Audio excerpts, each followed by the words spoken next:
So I know most of you have heard of Time4Learning, the online homeschooling program, but what I thought is that a lot of you probably have not heard of study.com and maybe don't know that it also has a complete online homeschooling program. And you might be surprised that it's actually pretty similar in a lot of ways to Time4Learning. So I thought today we could compare the two and then you could see for yourself what's similar, what's different, and maybe decide that study.com has more to offer for you and maybe it's something you want to switch to or just add into your homeschooling curriculum, or if maybe you're better off with something like Time4Learning that you're more familiar with. So let's get started. I'm going to show you everything that the two different programs have to offer so that you can make a decision for your family. So before we get started, I just want to remind you that both Time4Learning and study.com are not schools.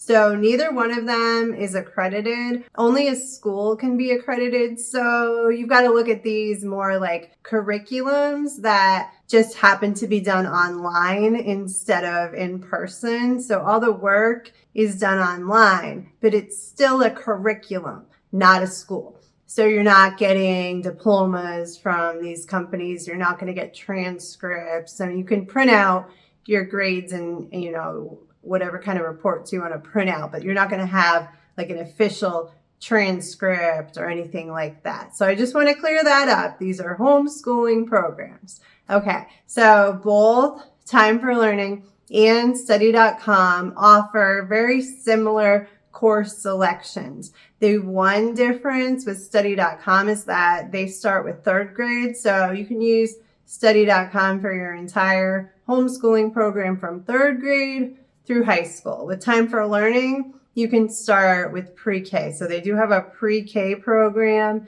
and then kindergarten, first, second grade, unlike study.com, which doesn't start till third grade.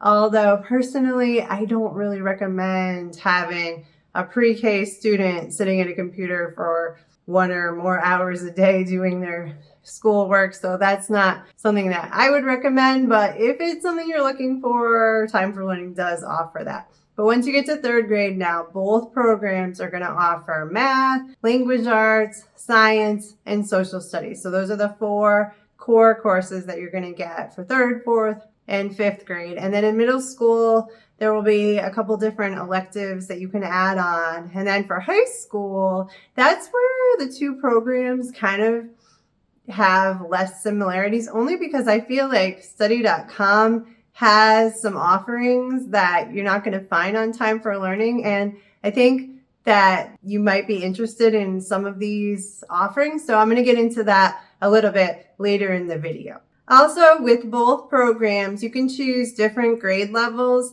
for each subject. So you could, for instance, do third grade for math and fourth grade for language arts, maybe fifth grade for science. They can all be different. So you don't have to stick with one grade level for all of the courses. So that's on both of them. One thing that Time4Learning has that study.com doesn't offer is the foreign language edition. On Time4Learning, you can add on Time for Languages, which is an additional cost, but you're able to take 1 or more foreign language courses, which are Rosetta Stone powered. So they were created by Rosetta Stone. But anyway, you can add them on to Time4Learning, whereas study.com doesn't offer that. But of course, you could do study.com and then just get a foreign language course from some other company, such as Rosetta Stone. So before we get into the costs and things like that, I just want to show you what a lesson looks like for each of the programs. I think you're going to be surprised. They are really kind of similar. So let's start with Time4Learning. Just to keep things equal, we'll do kind of the same lesson for each. So let's try fourth grade language arts. So let's try fourth grade language arts.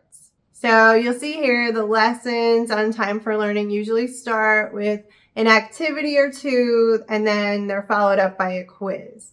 The lessons usually start with a video. Sometimes the video is interactive and your child will answer some questions during the video, or they'll answer the questions at the end just to check for their understanding of the topic. And if while watching the video you want to take a look at the transcript, the written transcript of the video, you can do that by clicking over here.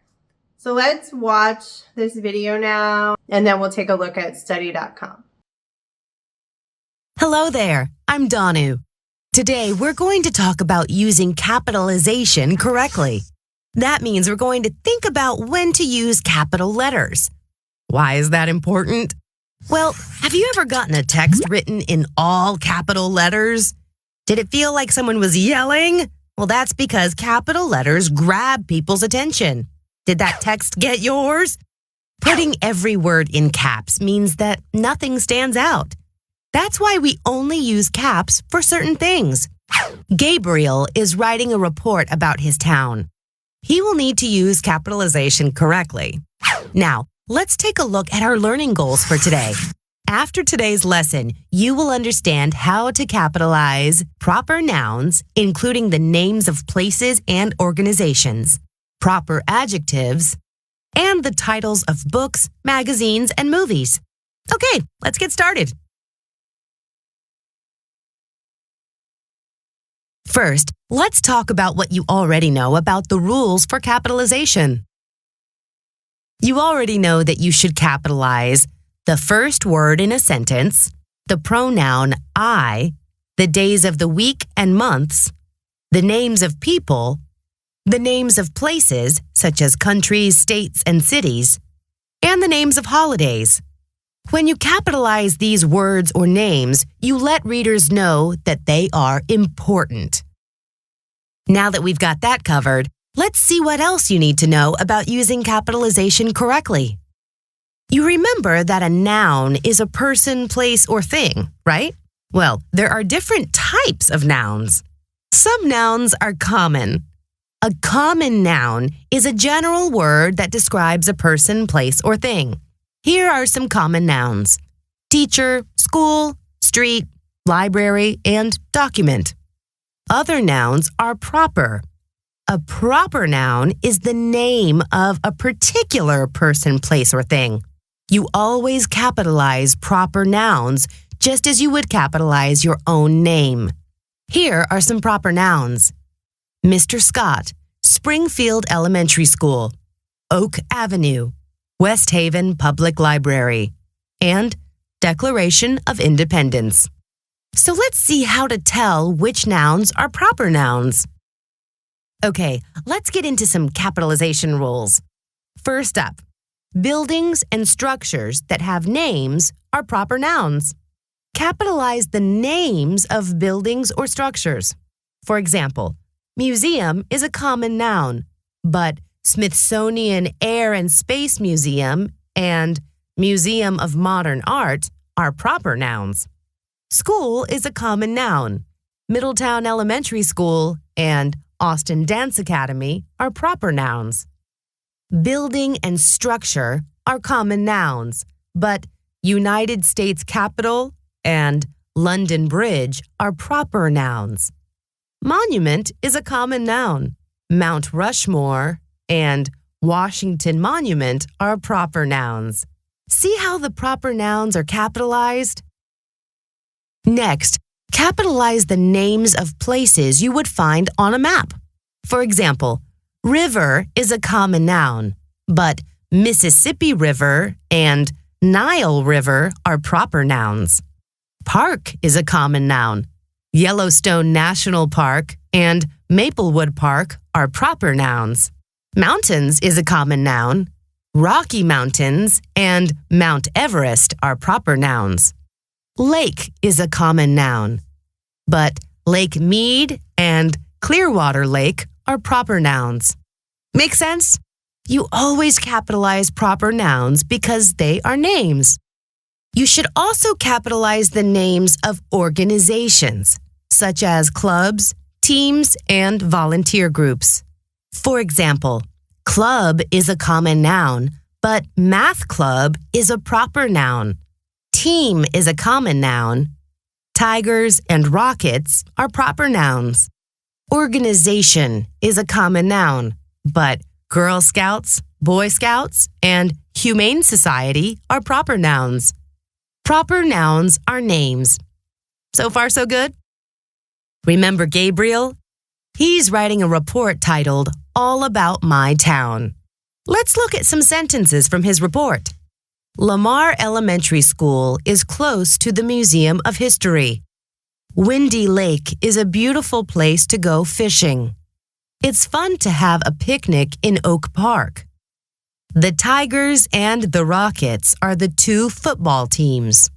The local Humane Society finds homes for cats and dogs. Do you see how Gabriel correctly capitalized all the proper nouns? Using capitalization correctly shows readers the things that have names. Incorrect capitalization is distracting to readers. Just as you capitalize proper nouns, you also capitalize proper adjectives. What's a proper adjective? Good question. You know that adjectives are words that describe nouns. Proper adjectives also describe nouns. Here are some examples. American flag, Chinese art, Native American folktale, Mexican city, Siamese cat, and French toast. What do you notice about the proper adjectives? Right, they are capitalized. Also notice that you should capitalize a proper adjective even if the noun it describes is not. Most proper adjectives come from proper nouns. The proper adjective American comes from the proper noun America. Likewise, the proper adjectives Chinese, Spanish, and Cuban come from the proper nouns China, Spain, and Cuba. Read another sentence from Gabriel's report. There is a Chinese restaurant, a French bakery, and a Spanish bookstore on Main Street. What do you notice in this sentence? Right, the proper adjectives are capitalized even if the nouns they describe are not. Finally, capitalize the important words in the titles of books, magazines, and movies. Here are some examples of titles of books. Charlotte's Web, The Long Winter, Freckle Juice. Now let's look at some titles of magazines. Cricket Magazine, National Geographic Kids, Highlights. Finally, here are some titles of movies. Spider-Man, Frozen, Inside Out. Did you know that there are some words in titles that you do not capitalize? That's right. Do not capitalize the unimportant words in titles. So what are the unimportant words? Good question. Unimportant words in a title include the articles a, an, and the. Short prepositions such as of, to, in, for, from, and with. And coordinating conjunctions and, but, for, nor, or, so, yet. But guess what? You do capitalize these words if they are the first word in a title. Let's check out some book titles. Diary of a Wimpy Kid. The article "a" is not capitalized here. After the Weekend. The article "the" is not capitalized here. Now what about these titles? The Midnight Fox and A Taste of Blackberries. Why are the articles "the" and "a" capitalized in these titles? That's right, because they are the first words in the titles. Make sense? Back to Gabriel's report about his town. Notice how he uses capitalization. At the Majestic Theater, you can watch great movies such as The Sound of Music, Cloudy with a Chance of Meatballs, and James and the Giant Peach. I love the Great Reads bookstore because I can find magazines about history and games such as Smithsonian and Young Gamer. I can also find books such as The Courage of Sarah Noble and Traders in Time. Did Gabriel use capitalization correctly? Yes! Good job at using capitalization today. Let's think back to what you learned. Here are the capitalization rules you learned today. Capitalize the names of buildings and structures. Capitalize the names of places you would find on the map. Capitalize proper nouns that refer to organizations such as clubs, teams, and volunteer groups. Capitalize proper adjectives. And capitalize the important words of titles of books, magazines, and movies.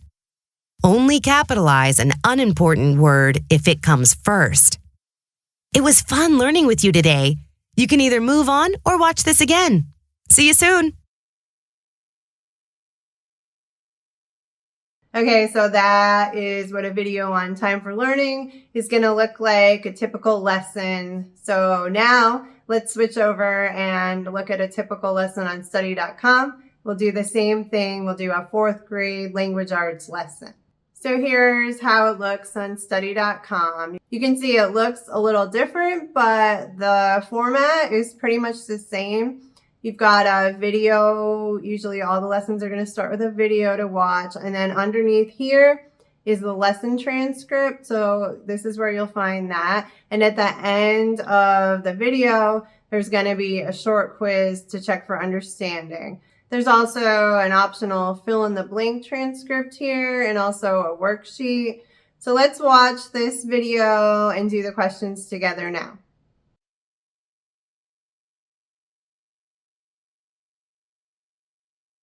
Capitalization means to make the first letter of a word a capital letter, as in the A in the word Alabama. Capitalization is used when you want to show the reader that a word is of special importance. You can't just start capitalizing any words, however. You have to follow the rules. Capitalize the first letter of the word that belongs to a proper noun. A proper noun is a specific name of a noun, like February.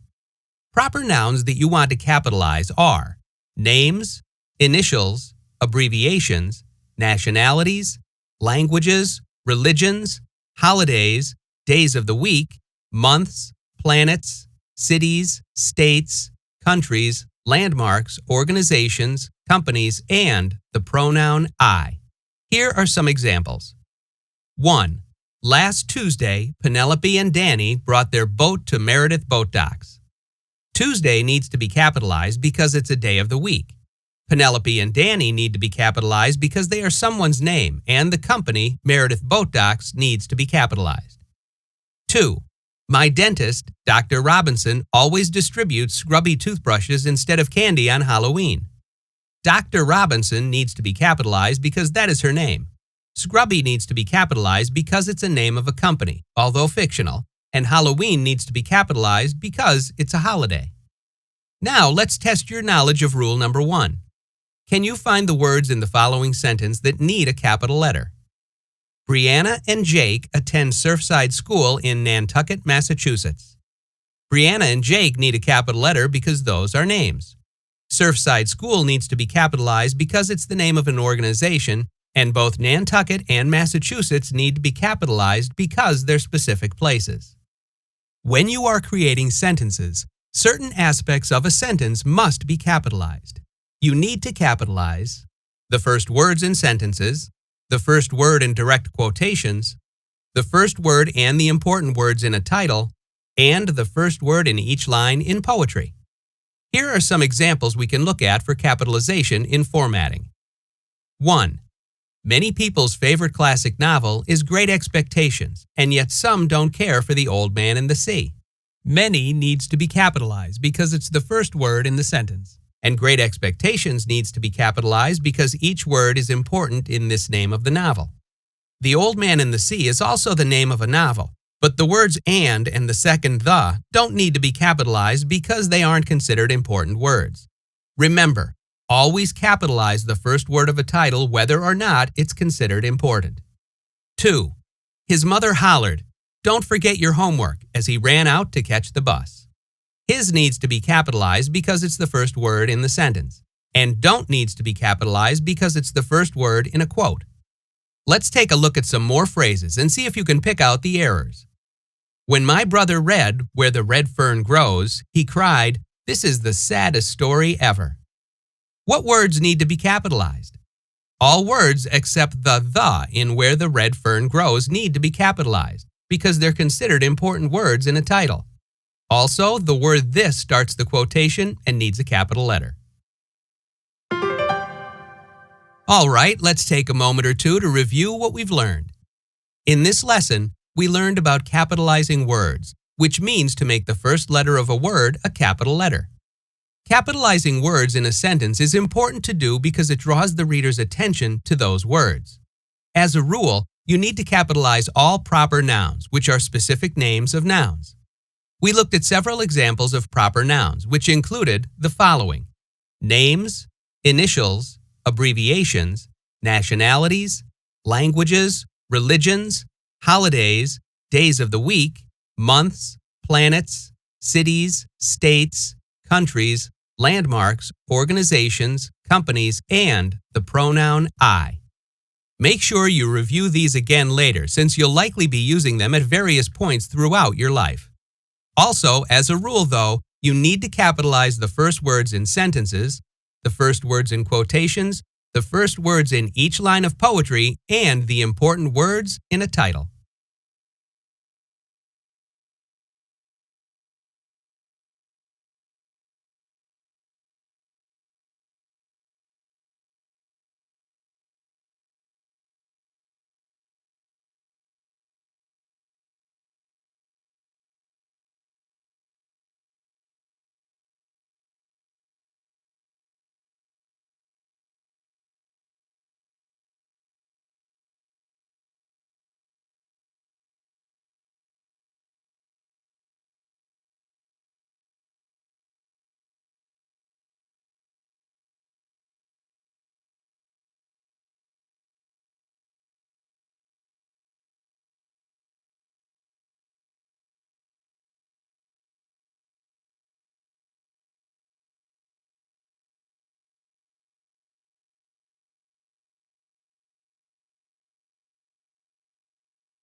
All right, so that's how a typical lesson is going to look on each of the platforms. I think they're pretty similar. They're set up really similarly, in my opinion.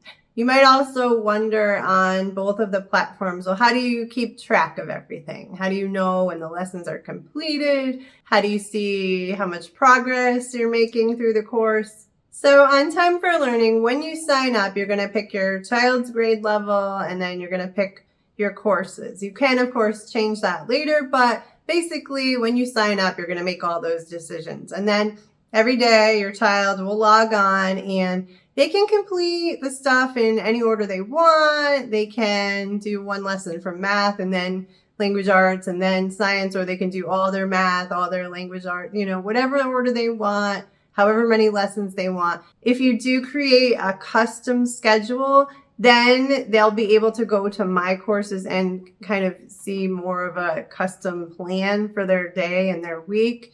I do have a full review of Time4Learning on my channel if you want to see that walkthrough of how to set up the custom schedule, because I just don't have time to cover that in this video.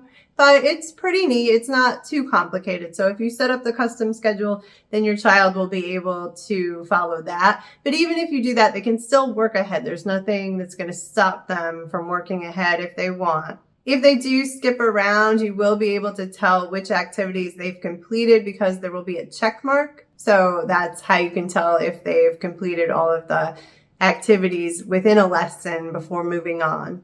With study.com, the setup is really very similar. The only difference is when you sign up, you're not going to assign the courses.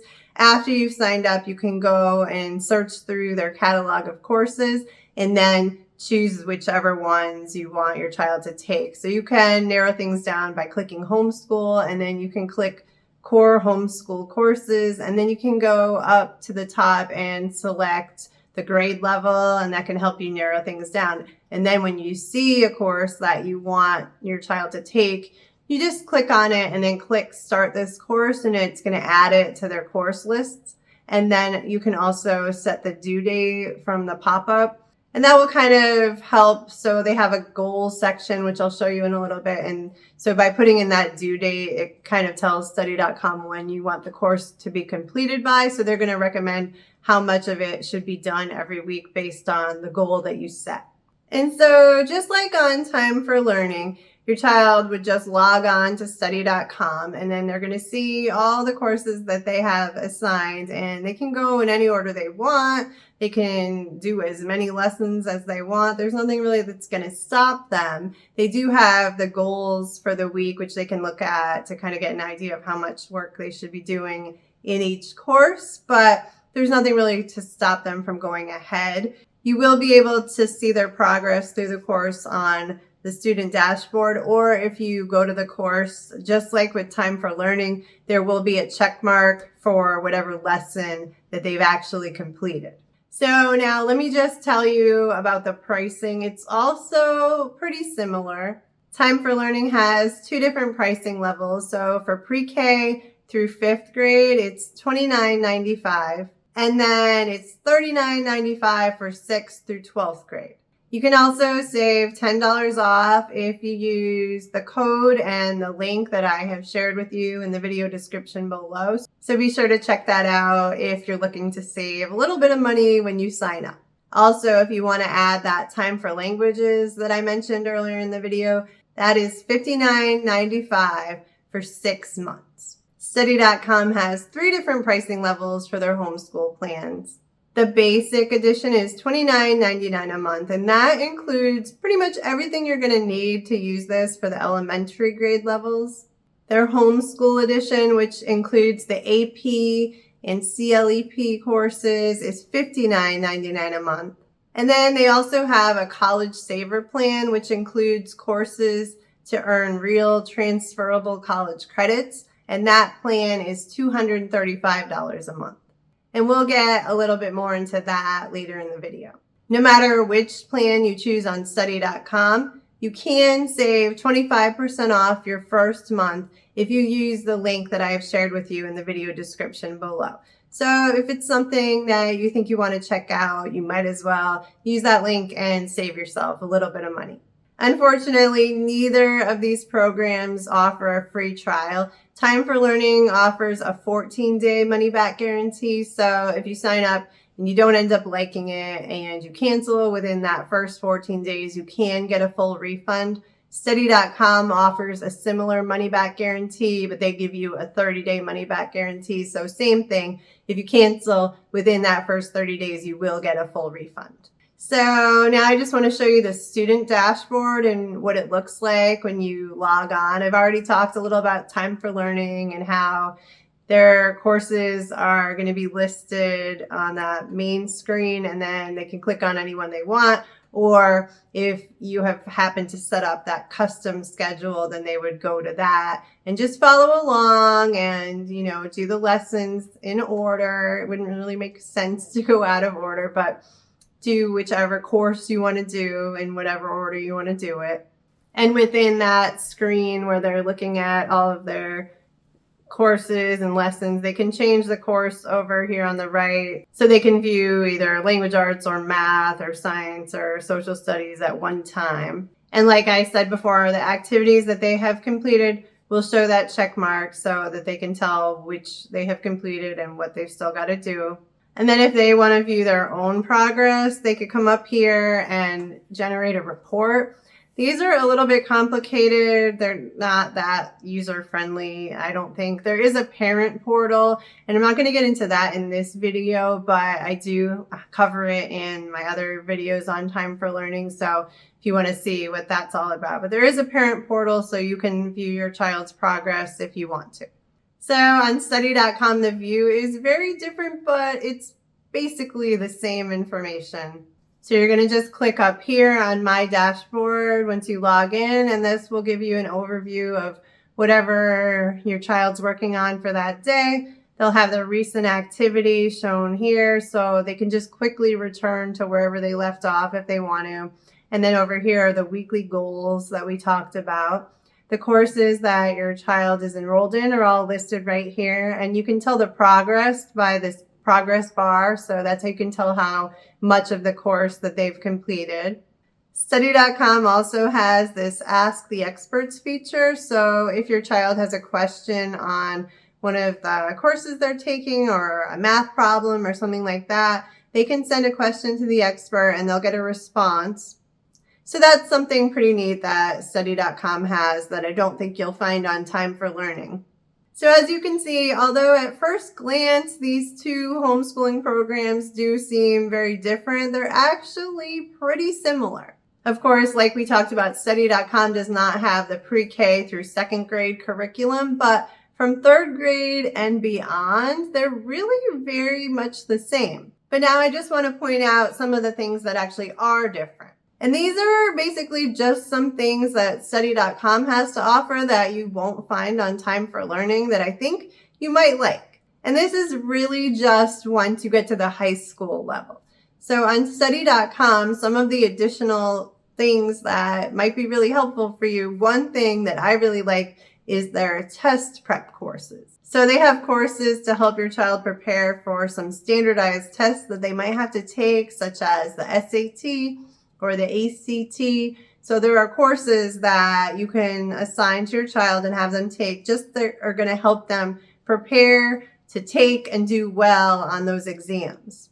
They also offer AP courses, so they're going to help your child prepare for taking AP exams. They also have courses to help prepare for those CLEP exams where you can test out of and get credit for some college courses. So they have courses to help prepare for those as well. And then they also have courses that can actually be taken to earn real college credit that you can then transfer to a whole bunch of different colleges and universities. I have a separate video on my channel that shows you how to earn the college credits on study.com and how to make sure that your college will actually accept these credits. So be sure to check that out if that's something you're interested in. It is a separate cost. It's the higher, more expensive plan on study.com. But if you're sure and you've checked that the credits are going to be transferable to where your child is going to go to college and they are already taking their courses on study.com, or even if they're not, it can be a really great way to just from the comfort of their own home earn some college credits and just have a head start on college before they even begin.